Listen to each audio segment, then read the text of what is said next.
dominating the weather across the UK recently drifts away towards the east. We will then get a northerly flow, and that northerly air is going to bring something a little bit colder. For the time being, though, still some clouds, some outbreaks of rain across many parts of England and Wales. All of this, though, shifting further southwards with clearer skies developing across Scotland, Northern England and Northern Ireland. And under these clearer skies, temperatures are going to take a bit of a drop, turning pretty chilly. Could be a touch of frost in some places. A milder night, though, across the south. Here it is going to be a cloudier start to tomorrow morning. There will be some outbreaks of rain, could be the odd heavier burst, but most of this will clear through as we go through the morning. For central parts, things brightening up quite quickly, and also some decent bright sunny weather across parts of Northern Ireland, Northern England and Scotland. But all the time there will be some showers around. The showers will be most likely in areas exposed to that northerly wind, so parts of Northern Ireland, Northern Scotland and down the eastern side of England and Scotland as well. But even a few showers are possible elsewhere. We may see 1 or 2 showers developing in some inland places too, but for many it is going to be a much drier day than the last couple of days, and it's going to be a bit brighter.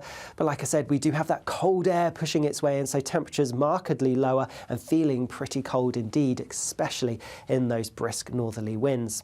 As we go towards the end of the week, and a bit of a north-south split developing, wetter weather across northern parts, so Scotland seeing some outbreaks of rain, perhaps some winteriness over the higher ground, staying drier and brighter across the southern 2/3 of the UK, however. Again, through the weekend, some rain is likely, mainly in the north. I'll see you again soon. Bye-bye. We can expect clear skies, leading to a light and warm day ahead. Lovely. Boxed Solar, sponsors of weather on GB News. This is GB News, Britain's news channel. We're talking catchphrases and jingles because, of course, instantly recognisable and sometimes a little annoying in the case of the Go Compare one, perhaps. An iconic advertising jingle can stay in your head all day and sometimes stand the test of time. Sound expert and music designer for some of the world's most renowned companies, Michael Boumendil, joins us now. Good morning, Michael. Thank you for joining us. Good morning. First of all, what is the secret ingredient, the secret recipe for a hit jingle that stands the test of time over the decades? Well, I have to say that secret 100 years ago is not the secret today, because today all the brands are using music. So the first secret is to stand out, is to make something different, to do something interesting. The other thing I believe is to do something that is true to the brand, that is talking to you. You know, it's not only about the memorability, but it's about telling something about the brand. You know, when I hear you, your voice, your tone of voice says not only who you are, I can recognize your voice, but it says a lot about your mood, your personality. So the other reason why we make successful jingles is because they're catchy, because they're different, but also because they say something to us that is interesting, and finally keeping this link between the brand and the customers. Michael, tell us about your involvement in the new Maybelline jingle. This makes me, I haven't heard it, but it makes me a little bit sad because I was an avid Maybelline concealer user for many years. Other brands are available, but the jingle was the main reason why I got bought into it. You don't have to be sad, because we kept most of the legacy. GB News, the People's Channel. Hi there, I'm Michelle Dewberry, and I'm going to take a second to tell you all about my show, Dubes & Co. We start off with the issues of the day. We then bring in both sides of the arguments. We get rid of the disrespect, and then you throw me into the mix. And trust me, I'll tell it exactly how it is. And then, of course, the magic ingredient, you at home. We mix it all together, and what have we got? In my opinion, the best debate show in town. Monday to Friday, 6 till 7 on GB News, Britain's news channel.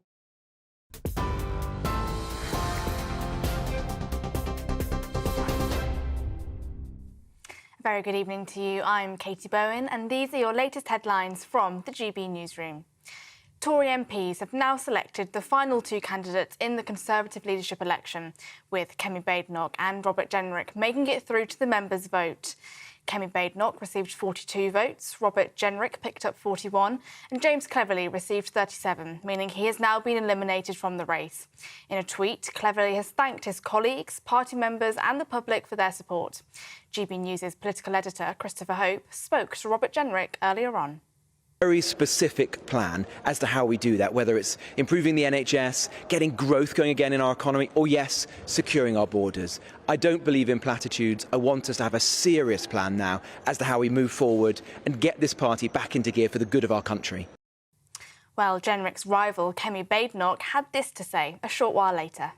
It doesn't matter. People are hearing what I'm saying and they think my approach is right, that you start with principles first and then policy.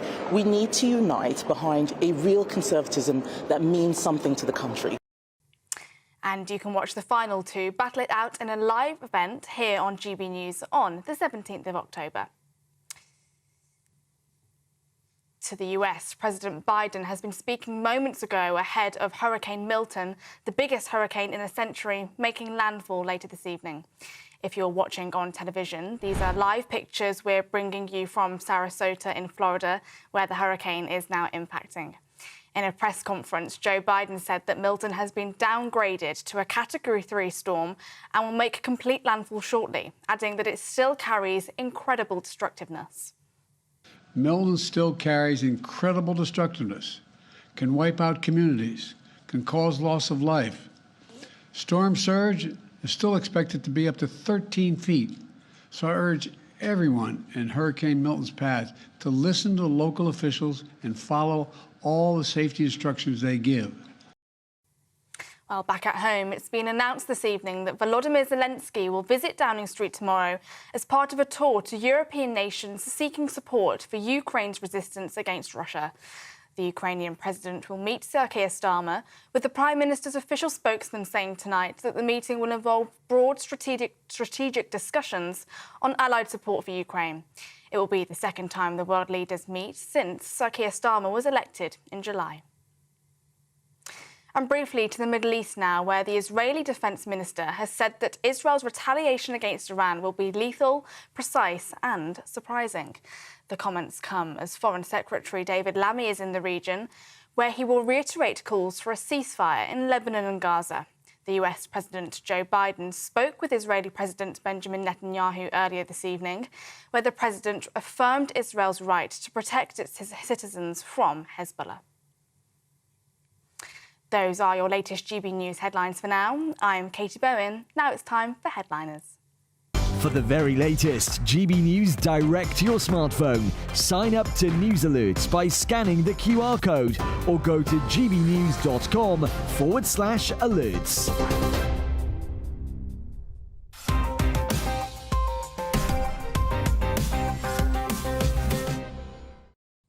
Hello and welcome to Headliners, your first look at Thursday's newspapers with three comedians. I'm Stephen Allen and tonight it's like the Tory leadership race. We've got two right-wing types and no one will be describing it with the word cleverly. Jonathan Cogan and Nick Dixon. How dare you? Going? Yeah, I may not be clever and I may be very right-wing. Actually, wait.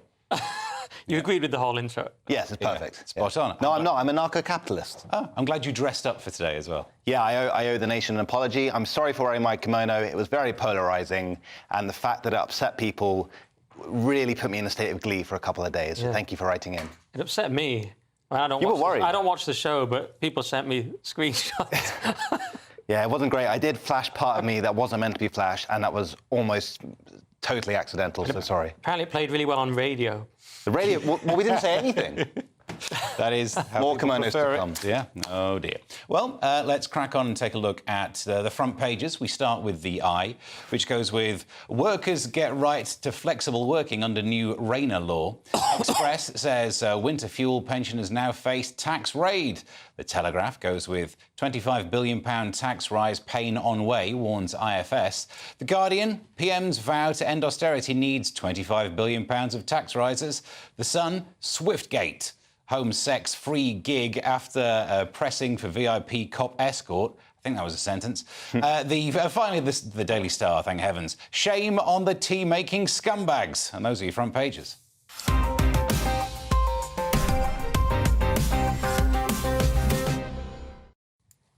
We'll start with, well, I mean, this is a bit of a shock to go to this newspaper first. And normally we use proper newspapers, but to find this story, we've had to turn to the Metro, Jonathan. Very surprising that this was the only paper to have it on the cover, but let's get into it. Well, actually, let's do the little story first. There's a lady called Lupita, How I Came to Embrace the Way I Look. I think she came to embrace the way she looks because she's a very attractive woman, and it kind of works. If you're hot, that is hot privilege. So good on Lupita. Do you struggle with your hot privilege? It can be a burden. Sometimes it gets me what I want. Sometimes people say I have the face of a date rapist, and it makes me feel sad. But accurate, so fair enough. Yeah, I'm not saying it's wrong. It's just it makes me feel sad because it's I true. was wondering what would make me want to move on from that story onto the main story, but you found it. We haven't started yet. Yeah? Oh, right. OK, the main story. Let's get it back up. Oh, it's behind me.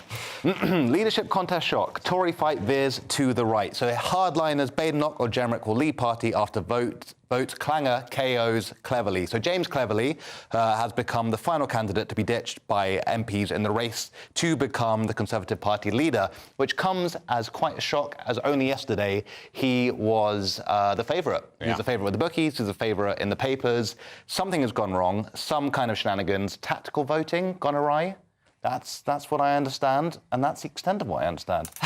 That's the beginning and end of it. Yes, indeed. Some people are saying, yeah, did he lend votes to Jenrick, or did he lend them to Cleverly? All this kind of lending. Don't lend your vote. Just vote for who you want. Be very, very simple about it. I got it right. I don't know, all the pundits got it wrong. I'm from comedy, and I get these things right every time. I backed Jenrick since the start. I said he would win. I still think he'll win. I said this ages ago. He's the only one that's really serious about tackling immigration. These candidates like Cleverly and Tugendhat, they're Lib Dems, they're pointless candidates. The Tories are over if they go. I'm sure they're nice guys. Cleverly is a good speaker, but it's a pointless direction for the party. So Kemi and Jenrick, to me, were the only serious contenders, and I think Jenrick's the best option. I suppose the unpopular thing to say around here would be if you become like a version of Reform, you could win those 5 seats back. But you're not winning back the 60 seats lost to Lib Dems. Maybe they do need a little sprinkling of Lib Demness in there. Yeah, and that's the tack to the centre argument, but it just doesn't really stack up historically. As people like Jacob Rees-Mogg have pointed out, Thatcher, there are many other examples. It doesn't seem to work for the Tories trying to be the Lib Dems. I mean, they even did the coalition, didn't they? That worked out OK for them, but it doesn't generally work for them. I think they've got to take that Conservative ground, be strong on immigration, and just Jenrick wants to retire Farage, and he could. I mean, Farage has been mocking him, saying he's got no charisma and all that, but I wouldn't underestimate Jenrick. He's a serious dude, as Farage was saying earlier. In fact, when Cleverly was sort of apparently going around on a bit of a victory lap, he was hanging out with Boris at his book launch or whatever, just feeling like he'd got through. Jenrick was on the phone, hustling, making sure he had everyone's vote. So I wouldn't underestimate. Lending out votes left, right, exactly. and centre. That's some succession stuff there. Yeah. Really, like tactical voting. It's never going to go well. I think it happened. Yeah. Also, don't lend more than you should. Did we learn nothing from the subprime market era? Don't overstretch. Quantitative voting. That's exactly what they got into. There we go. We solved it. Nick, lots and lots of news on the Telegraph. Loads of news, Steve. You've come to the right place for news. So, I mean, there's so many stories. They've got the Cleverly story as well. Cleverly out of Tory leadership race as tactical voting backfires.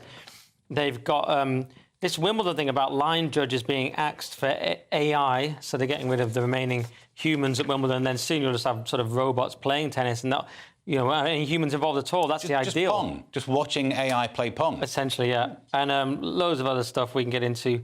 The main one is 25 billion tax rise.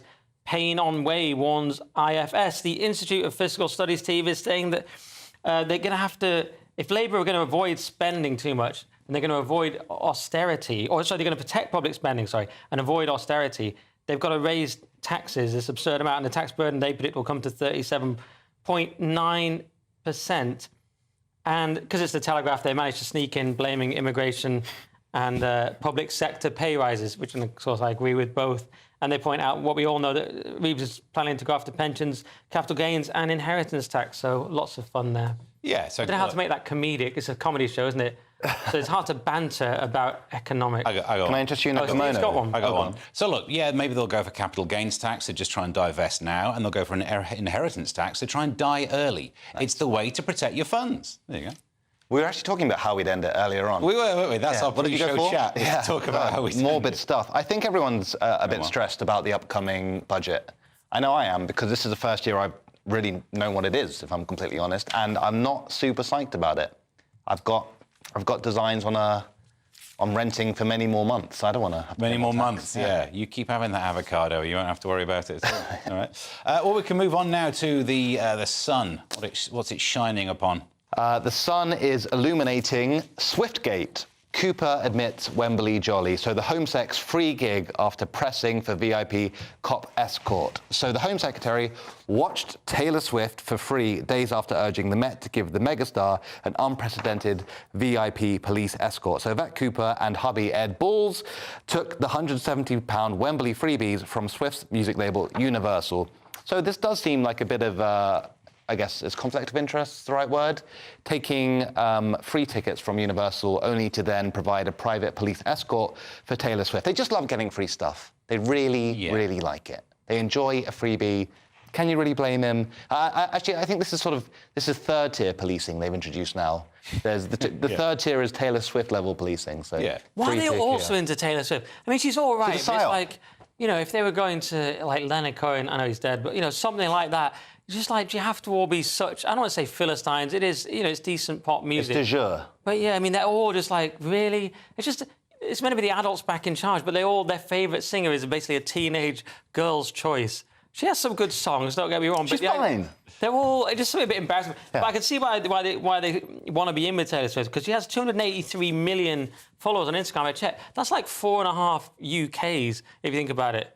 Right? Yeah. We're about 67 million. It's absolutely insane. Think about 280. That's wild. Yeah. She's like a country. She's like a continent. She's like America.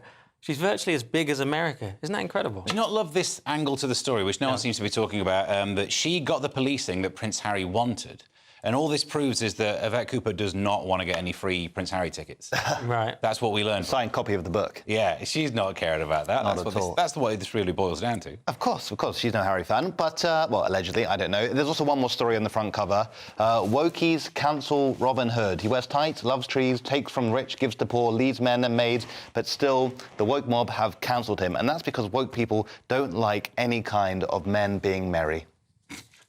And finally, Nick, what have we got in... This is the newspaper that counts, The Star. Yeah, thanks for bringing this one in, Steve. It's shame of the tea-making scumbags. And it's... what happens is your workmates offer you a cup of tea and you think, oh, that's nice. But they're not being nice, Steve. What they're trying to do is accrue an extra 8 days a year by taking time to make tea, I think, and it accrues to this 8 days... They're calling it 8 days holiday. I don't think that's really... holiday. No, where did you spend your holidays? At the tap. Yeah, pretending to like my colleagues by offering them tea. Yeah. I don't know. Does it work out? 8 days? I'm not even... Seems a lot. Down. Yeah. How long is that? 1 an hour? 1 an hour? 3 minutes an hour? Steve, you're a numbers man. Yeah. Well, I still think the smokers are worse than tea drinkers. Okay. They get to leave the building. That's closer to a holiday. It's still not on holiday, but it's not in the... Haven't they been banned now? We used to have to get further and further away from the building. Right. The more laws... We're all just trying to relate to having workmates, really, here, right? Because we don't really come in the evening and there's people around. We don't know who they are. You say hello, they don't say it back. And you're like, I kind of work in an office, but not really. You technically made me a tea earlier because I couldn't get the tap to work. Right, that's true. Yeah. Although nor could I, but we both stood there wasting up to 8 days a year. It felt like that, anyway. Well, that's the front pages out of the way after the break. Will we manage to stop the small boats? Will we hit net zero? And will throwing soup end the Middle East conflict? I mean, obviously it's no to all of those, but play along, we'll find out next. This is GB News, Britain's news channel. True crime is everywhere. Yeah, next weekend, CrimeCon UK takes place in London. And joining us now to tell us more about that event and the true crime phenomena is former detective Stephen... how do you pronounce your surname? Keogh. Sorry, Stephen. That's all right. I should have checked you before. And Nancy, and again, Nancy, what's your surname? Bourne. Bourne, thank you. I'm showing my ignorance there, but thank you both for joining us.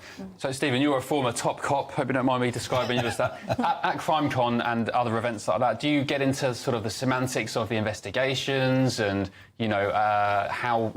For example, how I was watching something the other night where somebody was unfortunately murdered, but you saw the crime scene investigators trying to work out from which side the person was attacked from. Did the knife come from the left-hand side or the right-hand side? Is it all that kind of stuff? So for me, everything I've done since I've left the police is about sharing that knowledge of investigations, because if you watch TV, they get it wrong. A lot.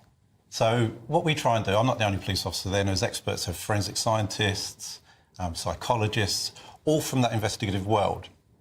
Just trying to get across, well, actually, this is how it's really done. This is what we do, not what you're going to see on telly.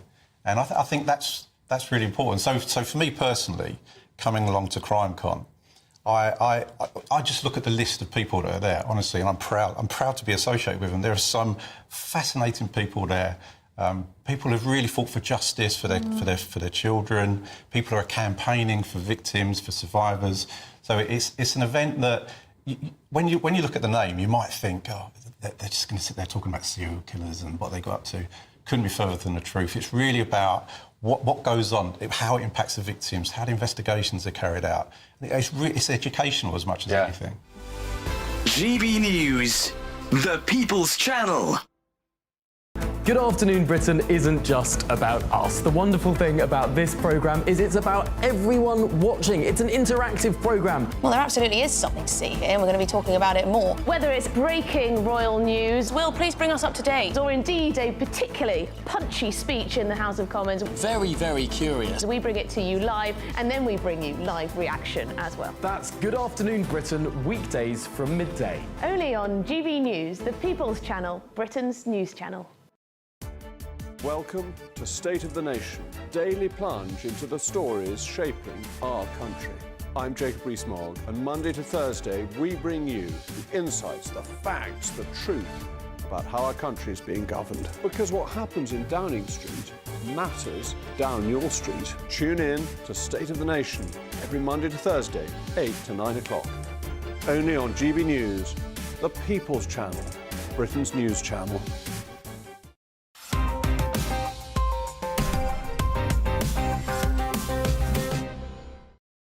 Welcome back to Headliners. I'm Stephen Allen, still here with Jonathan Cogan and Nick Dixon, despite dropping hints. Jonathan, let's start with Thursday's Eye. Would Labour do more to stop the boats if we said there were free Taylor Swift tickets in it for them? No, but the boats have plenty of police escorts, I've noticed. Oh, same deal then. Topical. Inside Labour's escalating small boats crisis as reform threat grows. Immigration could clobber the government at any time, warns pollster, as reform signals intent to capitalise on fury over the issue. So basically, the current government, I would say, hasn't faced the same pressure over the small boat migrant crisis as the Conservatives, who made a big promise to stop all the boats. But this could likely change, according to a poll done by BMG Research. It looks like Labour's lead over the Tories on immigration has dropped by 5 points, and it suggests voters are sort of questioning the current government's policy on boats and their intentions to smash the gangs, which was one of my favourite hip-hop albums of the early 2000s. But yeah, it seems to be the issue of the day. People are... I feel like the Overton window is kind of shifted on the topic. It used to be almost verboten to discuss it. It's now being obviously discussed by left-wing politicians as well. So, yeah, I think people are worried about the whole situation, and the government are aware of this worry. I love how Jonathan said that. He would say the government's not facing the same pressure. It says it right here. The new government is not facing the same pressure over the crisis. I've been ousted. You're reading bits out. I love this that you're passing them off as your own now. You know, I would say. Well, the newspaper is called I, and you thought that was just the first-person pronoun. Like, how do they know? Me News. I think, yeah. I mean, I agree with everything Jonathan said. Mainly because it was read out down there. People, they reckon they've got a year. One minister thinks they have a year. They're worried about reform. Maybe if that, I would say, and you know, to sort of have these migrant hotels just there. I mean, where are they going to put them instead? But obviously, if they're there, Labour MPs are just terrified because reform are coming up on, you know, to beat them in their seats, and they've got these migrant hotels there. And as long as those stay there as a constant reminder that you're giving things away to people who shouldn't even be in the country, you're going to vote reform, aren't you? Or you're going to vote for anyone, maybe even Jenrick, if he wins. You're going to vote for anyone who you think might tackle this. But whoever just sends the Navy in wins the election. This is my theory. Right. Whoever just sends the Navy in to deal with the small boats, right? That's what Cummings said. It's not as crazy as it sounds. Dominic Cummings said that. He said if you go out, you should be able to deal with it with the Navy. Well, the problem for Labour is they wouldn't appeal to all of their base by that. Like, they are in a position where all they need to do is, like, deport enough people to get a headline out of it, and then all of a sudden, look, we're the deporters. But the Labour voters wouldn't like that. Plus a lot of people on the dinghies are voting Labour, so... Yeah, no, I mean, within the big church of Labour, there are some people who probably do lean towards thinking that we shouldn't have borders at all. And you'd end up There's those, but I think most of them like secretly just say nice things at dinner pies, but actually just want the water cannons out. Not in their backyard. This is what I believe, yeah. Nick, moving on to the Times. What is Youth Demand? Is it a protest group or a delivery service for BBC newsreaders? Yeah, and it sounds like an old TV show for children in the 90s on BBC One, do you know what I mean? Welcome to Youth Demand, or ITV, you know what I mean? It's Youth Demand, guys. But it's not that, it's a really annoying protest group. So it's Gaza protesters target Picasso, and it's quite hard to target actual Picasso now, but they Picasso paintings, and spill paint at National Gallery. So we know how popular these protests are, so they've done another one. And it's of Picasso's 1901 painting, Motherhood. And they've gone after this because it's topical for them, because they put a Gazan mother on there and her child, and they tried to stick a photo of that on top of it, see, because motherhood is the link, Steve. They've thought this through. It's like art. They've thought it through. It is a lot like that, and they've thought it through. And they're like, how can we alienate everyone? Just when Israel is sort of alienating people with its behaviour, you know, many would say, not necessarily on this show, we'd be too scared, but many people would say that. And they're thinking, just now that Israel's losing the PR war, how can we do something more annoying? Let's ruin a beloved artist for no reason. Yeah. What I find interesting is they've taken a play out of Just Stop Oil's playbook. Yep. And, I mean, as Nick was saying, it doesn't ingratiate people to you. It really turns people who are undecided completely against you. I don't think it does any benefit to their cause. And they're aligned with Just Stop Oil, showing they're all part of the Omni cause, which is a phrase I've heard recently and I shan't stop saying. Yeah, don't know what it means. One of the things they want is for there to be a stop on new oil and coal. Like, you've already got that. Take that off the list now. Just tip-X that one out. You've achieved it. If you're not updating, you know, it's like trying to update your LinkedIn or something. But when I got to cover Free Speech Nation, we had a spokesperson in from Just Stop Oil, and he was saying... Oh, they came in? Yeah, actually, and he was saying that, look, if I gave you a choice between you've got to save a baby or destroy some art, which would you choose? I'm like, that's not a choice. It's a false dichotomy. And also the thing you're doing, like, I'll throw soup, won't solve either of those two problems. But yeah, I mean, they've asked you as well, and you're sort of notoriously sort of psychopathic, so you'd be like, with the art. And they shouldn't ask me either, because I'm like all about art over, you know, I don't have a family, so I believe in aesthetics over anything. Obviously, I'd pick the art. It's a terrible question. Yeah, they just... You just called their bluff there. Jonathan, 2 independent MPs voting to protect independent schools, written about in The Independent. I love it when a plan comes together. Nice. Corbyn Alliance MPs unite with Tories to oppose Labour's private school tax raid. So 2 of Jeremy Corbyn's common allies have united with the Tories to oppose Labour's tax raid on private schools, despite having been elected on left-wing tickets. So these are pro-Gaza independents. Mr Mohammed and Mr Khan, I haven't just made that up, those are the names, spoke out against Sir Keir Starmer's plans to levy VAT on independent schools and remove their relief from business rates. So this isn't a policy that Corbyn has made a move on or talked about or backed, but these are allies of Corbyn who have done this, from what I can tell, because they're focusing on faith schools and religious schools, which are private. So they're doing it from the perspective of, we don't want to lose the ability to send religious children to faith schools, rather than let's all keep the poshos going. Yeah, this is absolute banter, isn't it? I mean, they come up with this policy thinking, oh, it's all eat and toffs. And it turns out to be Muslims who are not earning that much money but value education, so they're spending a disproportionate amount, presumably, on education, even though they're only just above minimum wage. And so it's completely backfired for Labour, because those are their potential voters. Those are the people they ostensibly care about. And now you have these independents siding with the Tories. It's absolutely hilarious. But anyone could have seen that this policy was going to go that way, because there's a range of public and private schools. You know, it's a big range, isn't it? And they're saying the lowest fees start at £1,800 and go up to £3,300, though that is per minute. But these are not radically expensive schools. There's a big difference between this and Stowe and Eton and so on. Yeah, nice use of the word radical. Thank you. They've framed it wrong, haven't they? They should have just said that most people are priced out of that education anyway, and it will just slightly move where the line is. Whereas somehow they've made it seem like, you know, these are posh people, and they're wrong about that. It's not entirely posh. The posh people can still afford it. They won't even notice this. The proper posh. The proper posh. They not the nouveau count posh. Money anymore. Yeah. Whereas, you know, the faith school people, yeah, they're just when they were trying to win them back. Oh, dear. Right, Nick, to The Guardian. We could import green energy from North Korea. Heck, if we upset them, they might send nuclear too. Yeah, it's anger at UK's bonkers plan to reach net zero by importing fuel from North Korea.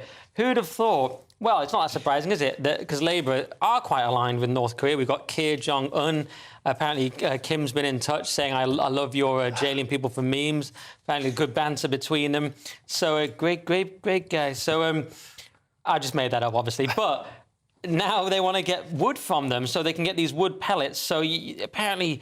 It's to do with biomass, Steve. I was waiting for you to understand and explain the science, obviously. Well, backstage, Steve was saying that climate change doesn't exist. Which it's true, actually. I know he has a lot of strong views. He said it was a total halt on immigration. Climate change doesn't exist. I agree with Elon Musk. He's a climate change guy.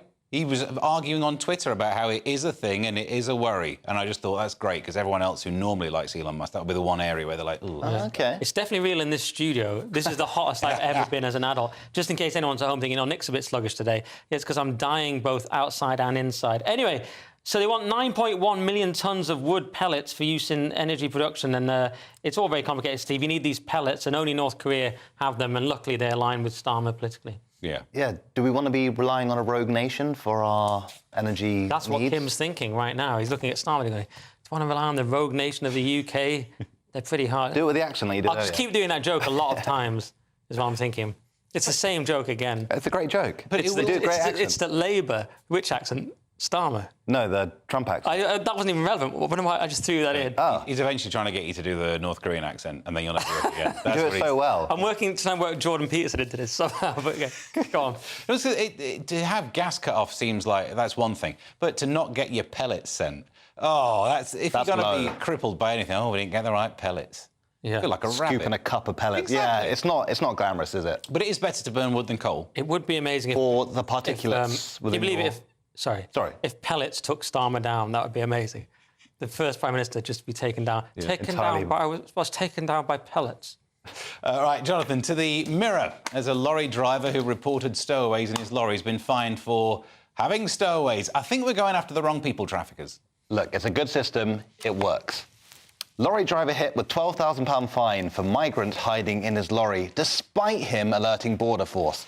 So a lorry driver who claims he informed authorities about stowaways while returning from France is fighting to have a 12 grand fine dropped. Mr. Fletcher, who's 63, says he's now being pursued by debt collectors and feels punished by Border Force for doing the right thing. So he was preparing to board the ferry at Calais in September. He noticed movement in his vehicle. He alerted the border guards to his suspicions, who discovered the stowaways. When he got home, he had a letter from the Border Force saying that they now have to live with him. Outrageous. They're now living in his house. He's legally responsible for them for bringing them in. That's true. I've checked the article. And, it's outrageous this happened. I know it's hard for Johnson to criticise it because this is how he got in the country. It's true.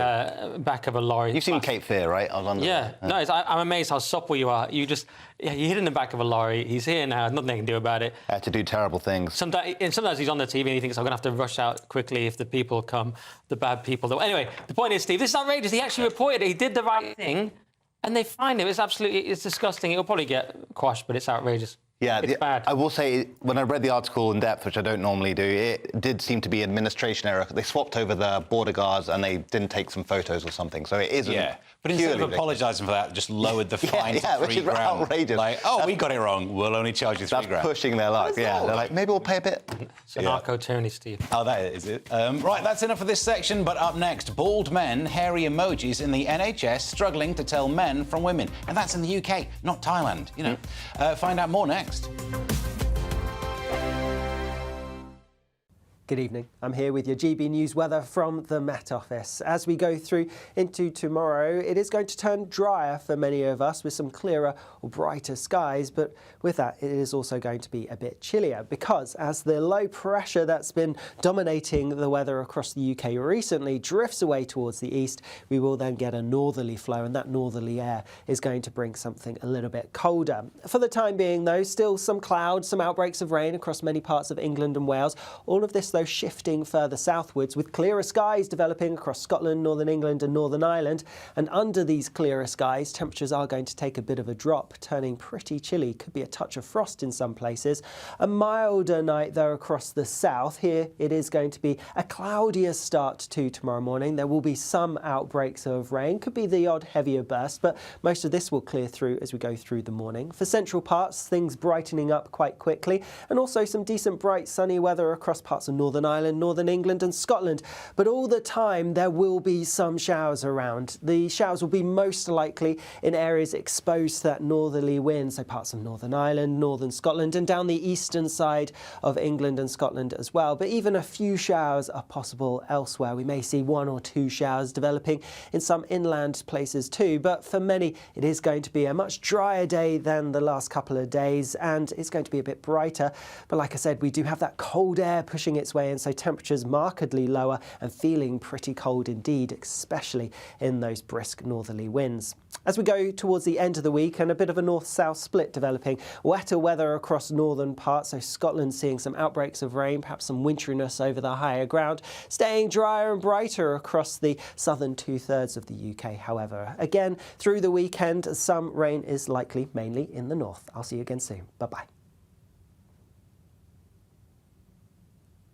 Weekdays on GB News. Wake up to breakfast every day from 6 a.m. Followed by Britain's newsroom at 9:30. At noon, it's Good Afternoon Britain. Followed by Martin Daubney from 3 p.m. Only on GB News, the People's Channel, Britain's news channel. I'm Christopher Hope. From pop stars to politicians, I'll interview anybody in a pub who's got a political opinion. Join me every Friday on Spotify, Apple Podcasts, YouTube or gbnews.com, or wherever you get your podcasts. This is GB News, the People's Channel. Join me, Nana Akwe, for an informative, interactive news programme with a difference. It's fun. No, he didn't say that, Dave. I'm so surprised. I think there's an element of truth to that. Join me from 3 p.m. every weekend, only on GB News, Britain's news channel.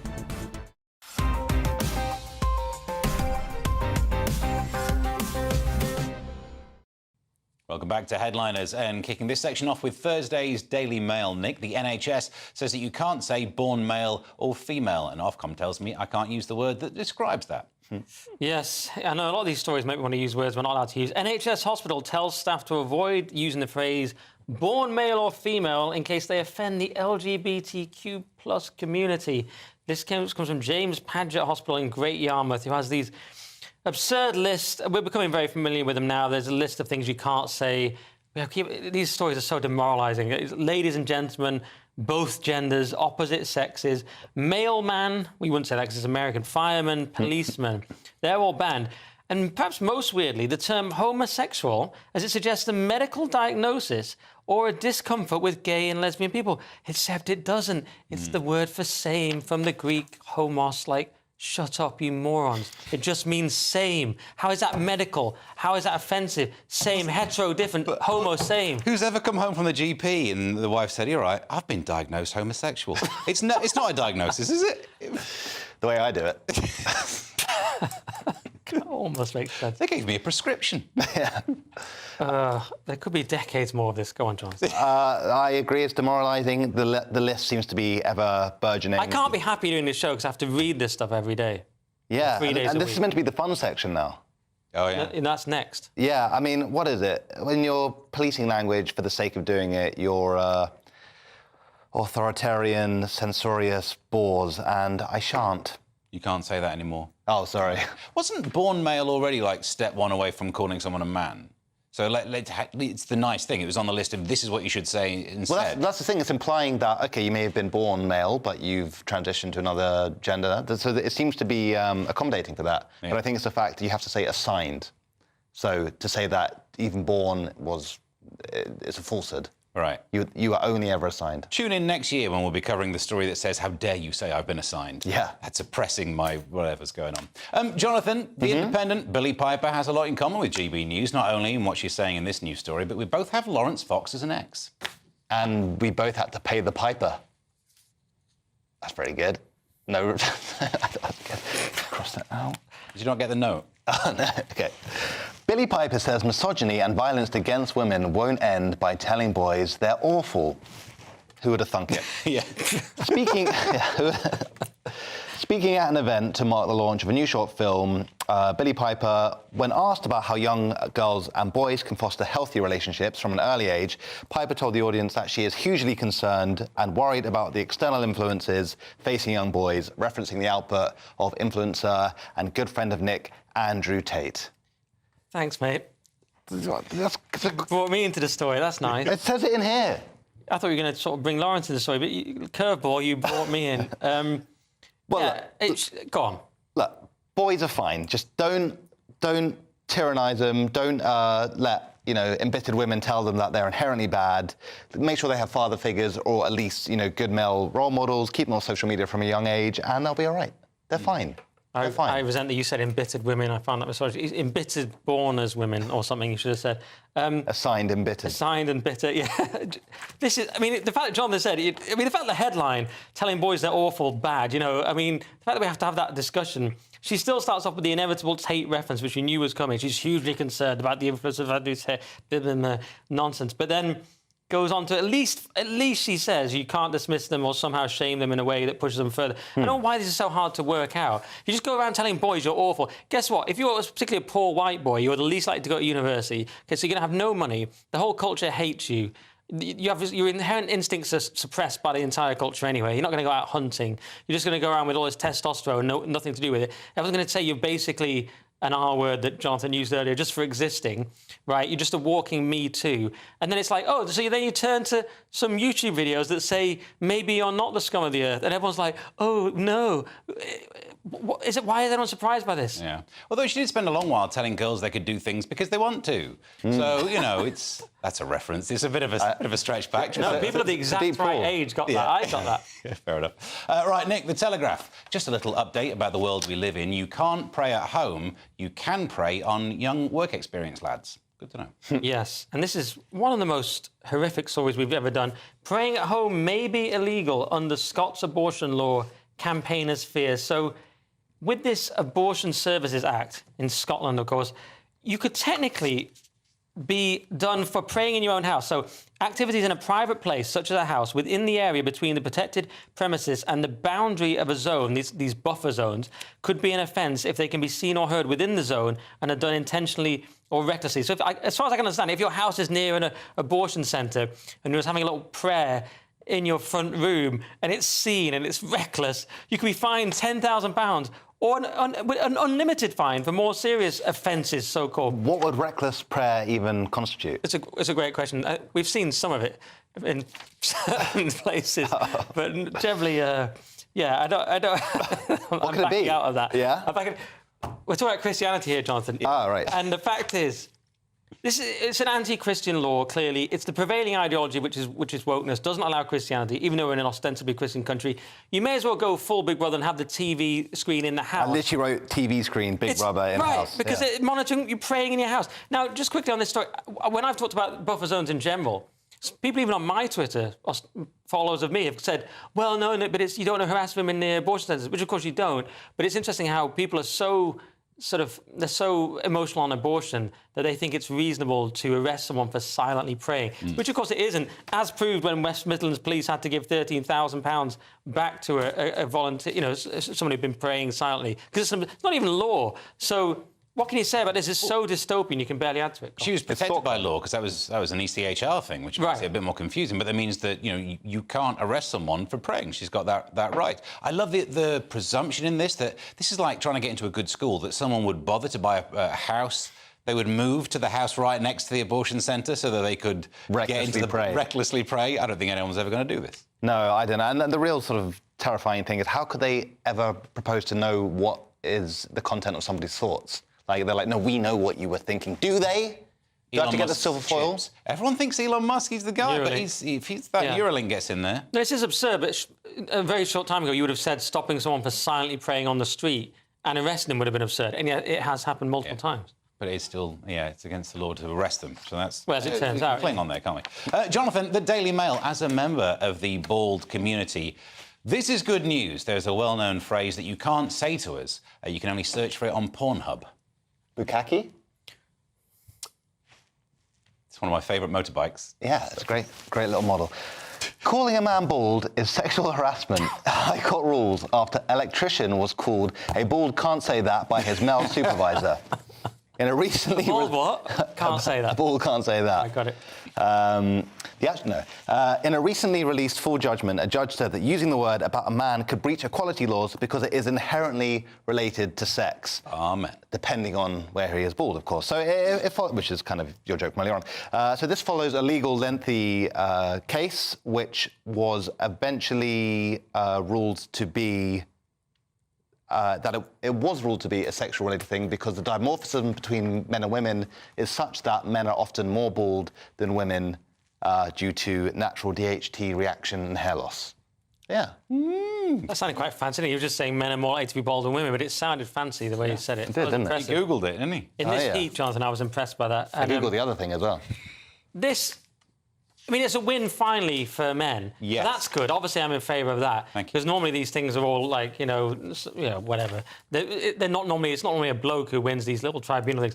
But what I am annoyed about is the complete decline of our culture, where nothing's ever made. The amount of stories we do like this: someone sues for pathetic workplace infringement. You're just like the amount of time, the amount of bureaucracy. Lawyers are getting rich. Meanwhile, we're not producing anything. China are laughing while this happens. You know what I mean? I think you'll find if you're involved in these stupid debates in court, and China just made another 6 coal plants. Do you know what I mean? Do you see what I'm saying, Jonathan? I certainly do, but on the plus side, we get content.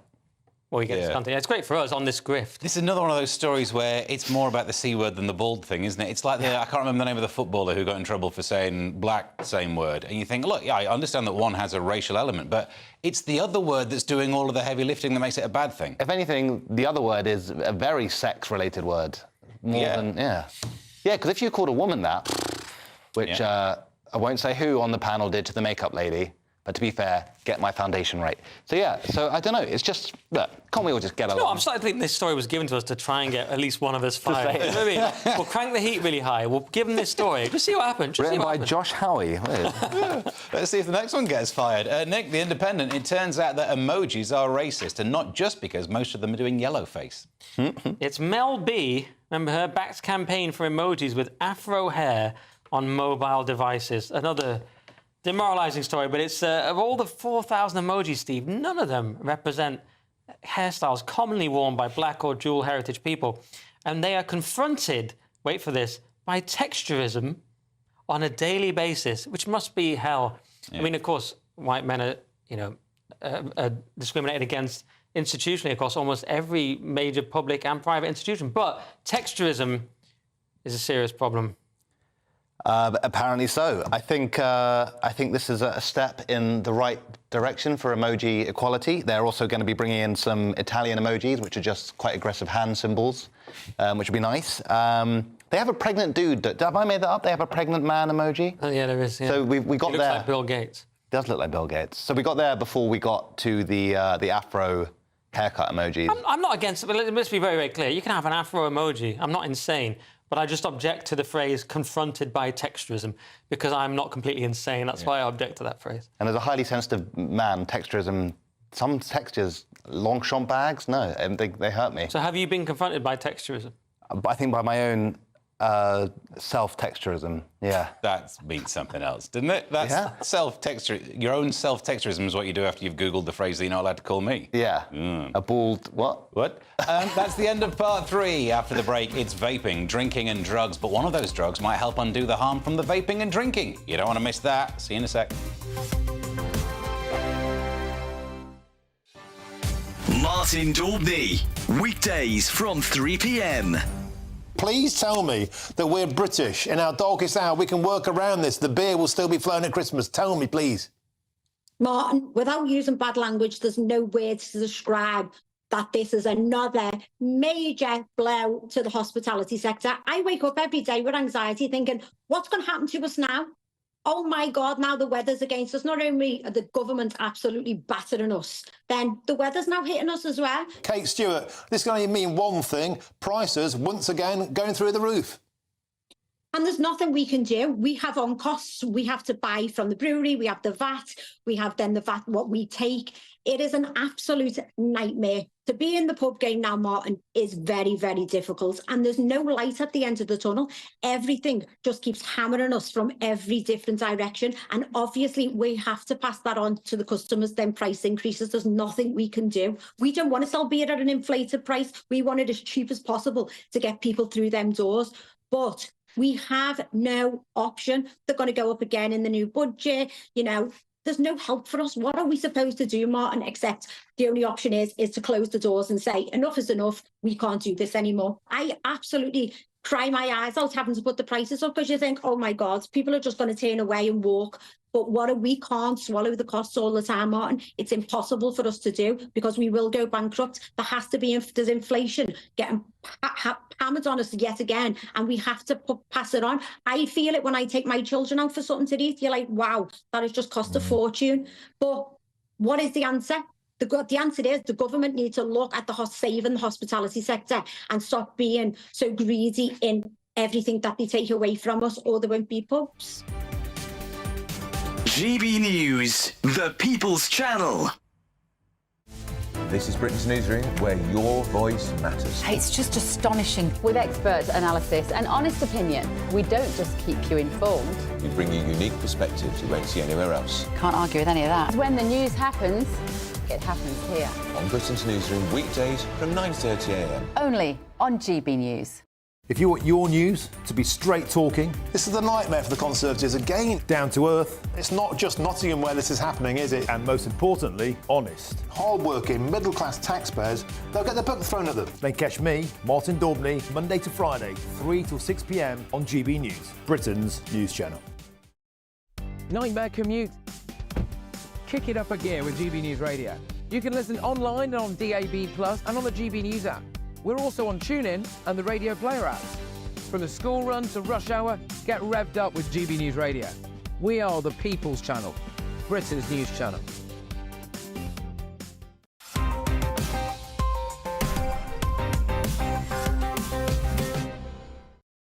Welcome back to Headliners and getting straight back into it with Thursday's Daily Mail. Jonathan, proof that drink and drugs are getting too expensive for some of our kids to get hooked on. Something needs to be done. Increase pocket money now.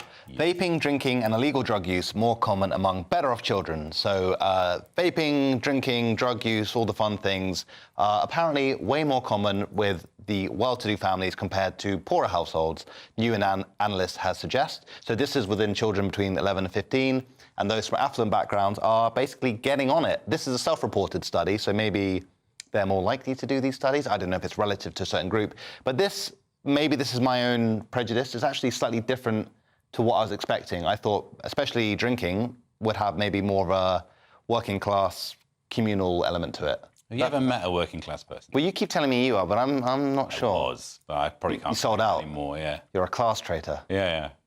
Well, you would, wouldn't you? But yeah, give it a chance, you know. I'm a class traitor, but I've sunk. sunk.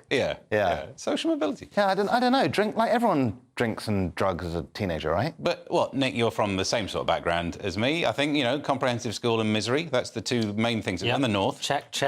It was always the posh kids who had a great time. Or the ones who could afford it. We didn't have any posh kids, but do you know what? I'm torn, Steve, because in a way, I think this is probably the decline of everything. It's like another weird inversion that means it's a harbinger of doom. On the other hand, the archetypal aristocrat was always smoking, drinking brandy. Powdered cocaine. And, probably like in a war, like Churchill or someone was in about 8 wars, always drunk. And there was something aristocratic about it. You know what I mean? I agree, but I think drinking spans the economic spectrum. You get the kind of the working men's clubs, you get the highfalutin champagne types. Yeah, although vaping I'm disappointed about, because that's not aristocratic even, that's just sort of tacky, isn't it? Yeah. So that does suggest decline, I think. There was a stat about the number of people who vape but have never smoked has gone up by whatever it was a stupid number. It's like being on methadone, but you've never had a drugs problem. Right. Why would you do that? Like, I'm going to start methadone today. Yeah, exactly, because they've brought out a pineapple flavour. Right, Nick, to the sun. A new drug that gives you the same effects as running a 10-kilometre run.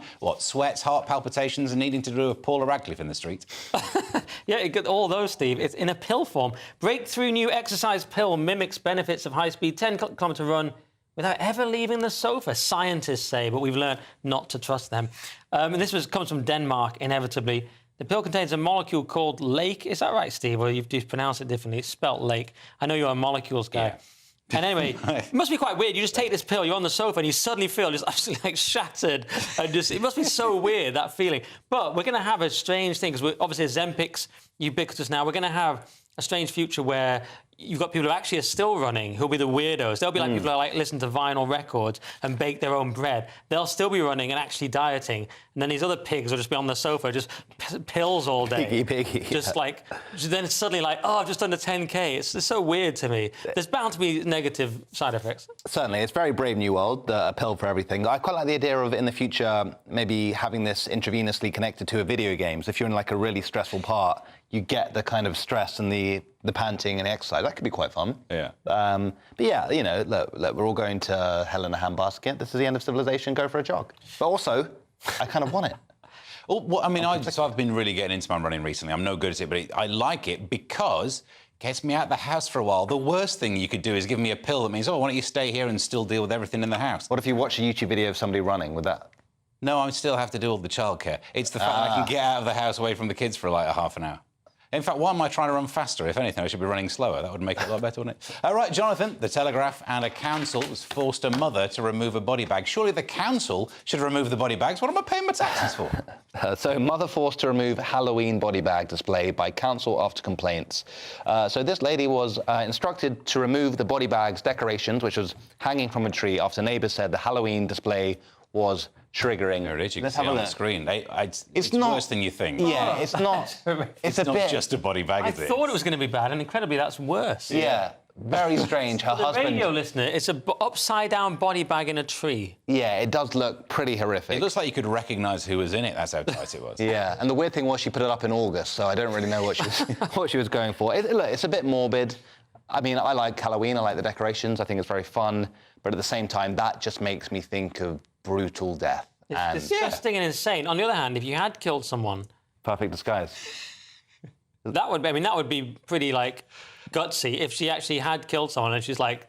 and got away with it, because then I would respect it. Otherwise, I think it's, like, obviously appalling and insane. Yeah, well, you know, then you'd respect it. Otherwise, it's terrible. But if you're actually a murderer... Yeah. Well done. Let's try and fit this in the last minute. Nick, the Times has a list of most popular songs for ill people to die to, although some Ed Sheeran songs will make non-ill people want to die as well. Yeah, I'm glad we've squeezed in this funny, light-hearted story there. The 10 most popular songs to die to, from Sinatra to Cyndi Lauper. Yeah, this looked like a sort of light-hearted story, but it's sadly not at all. But Frank Sinatra's My Way does well. Hey Jude, apparently. I mean, what can you say? I mean, I was hoping I'd come up with something, but this is more shocking than I realised. I think if you're going to die halfway through it, you want to pick a song like Up the Junction by Squeeze, which is really happy until the last two verses. So as long as you're out before then, what an uplifting... Don't you want to pick something like Bohemian Rhapsody, so it's so long you never die? You live a bit longer. It's like your final meal should be one of those 24-hour long slow roasts. Anyway. All-day buffet. So on that happy note, the show is nearly over, so let's take another quick look at Thursday's front pages. The Eye, workers get right to flexible working under new Rayner law. The Express goes with winter fuel pensioners now face tax raid. On that topic, Telegraph, £25 billion tax rise, pain on way, warns IFS. The Guardian phrases it as PM to vow to end austerity needs £25 billion of tax rises. The Sun says Swiftgate, home sex-free gig after pressing for VIP cop escort. And your Daily Star, shame on the team making scumbags. Fair enough. Those are your front pages. That's all we've got time for. Thank you to my guests, Jonathan Cogan and Nick Dixon. We're back tomorrow at 11 with Leo Kirst, Kerry Marks and Paul Cox. If you're watching at 5, keep watching for breakfast. Have yourself a good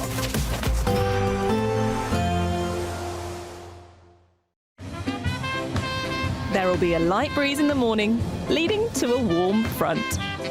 Boxed heat pumps, sponsors of weather on GB News. Good evening. I'm here with your GB News weather from the Met Office. As we go through into tomorrow, it is going to turn drier for many of us with some clearer or brighter skies, but with that it is also going to be a bit chillier because as the low pressure that's been dominating the weather across the UK recently drifts away towards the east, we will then get a northerly flow, and that northerly air is going to bring something a little bit colder. For the time being though, still some clouds, some outbreaks of rain across many parts of England and Wales. All of this though though, shifting further southwards with clearer skies developing across Scotland, Northern England and Northern Ireland. And under these clearer skies, temperatures are going to take a bit of a drop, turning pretty chilly. Could be a touch of frost in some places. A milder night, though, across the south. Here it is going to be a cloudier start to tomorrow morning. There will be some outbreaks of rain. Could be the odd heavier burst, but most of this will clear through as we go through the morning. For central parts, things brightening up quite quickly, and also some decent bright sunny weather across parts of Northern Ireland, Northern England and Scotland. But all the time there will be some showers around. The showers will be most likely in areas exposed to that northerly wind, so parts of Northern Ireland, Northern Scotland and down the eastern side of England and Scotland as well. But even a few showers are possible elsewhere. We may see 1 or 2 showers developing in some inland places too, but for many it is going to be a much drier day than